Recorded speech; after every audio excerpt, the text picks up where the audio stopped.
শুভেন্দু অধিকারী যেভাবে সিইও ছিলেন আরিজ আফতাব তিনি মুসলমান, এখন সিইও মনোজ আগরওয়াল তিনি হিন্দু, এই যে অঙ্ক করে উনি বার্তা দিতে শুরু করেছেন, ওকে অবিলম্বে গ্রেপ্তার করা উচিত। নির্বাচন কমিশনের উচিত সেই ব্যবস্থা নেওয়া যাতে শুভেন্দু অধিকারীকে গ্রেপ্তার করা হয়।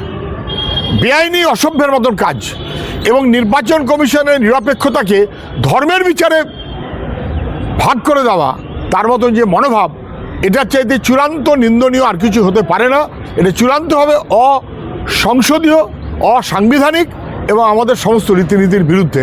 আমি ধিক্কার জানাচ্ছি যেভাবে শুভেন্দু অধিকারী নির্বাচন কমিশনের আধিকারিক তার ধর্ম পরিচয়ে চর্চা শুরু করেছেন। এবং সে যে বৈভব ভাবা যায় না, রাজারাজরাদের ব্যাপার সব লুঠের টাকায় আবার লুট করার প্রস্তুতি হিসেবে এসব মিটিং, এবং সেই কারণে ভোট চাই।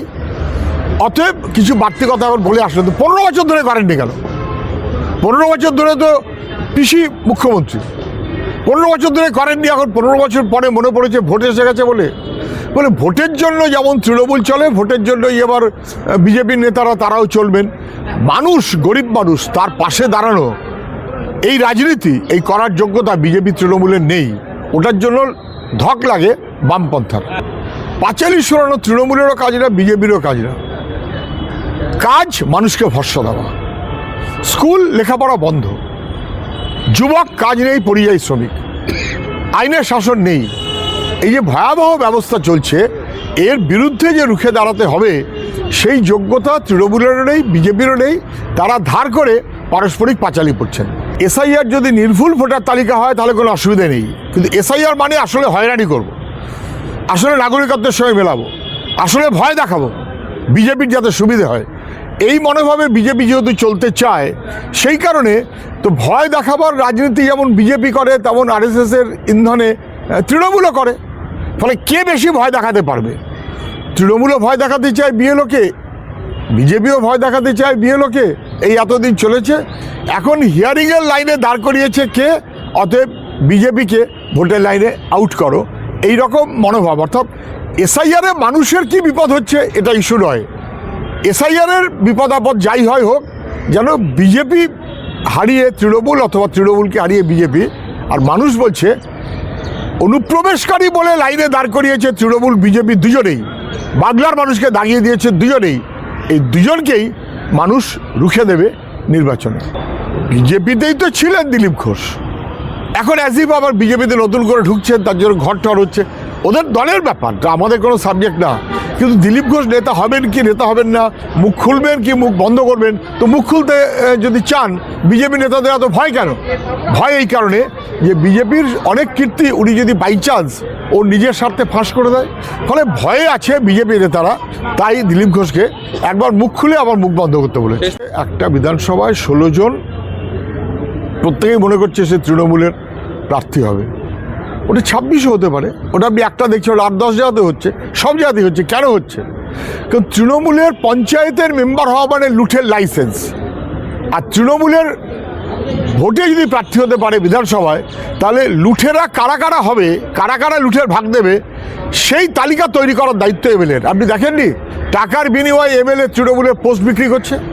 ফলে কে পোস্ট বিক্রি করবে, তার ক্ষমতা কার থাকবে, টাকার ক্ষমতা কার বেশি থাকবে, এই লড়াই 16 জনের 16 জনই লড়তে চায়।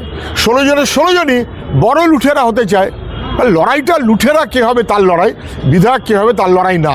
এবং সেই লুঠেরা কে হবে এই লড়াইতে দল তাকেই প্রশ্রয় দেবে যে কালীঘাটে বেশি টাকা পাঠাতে পারবে।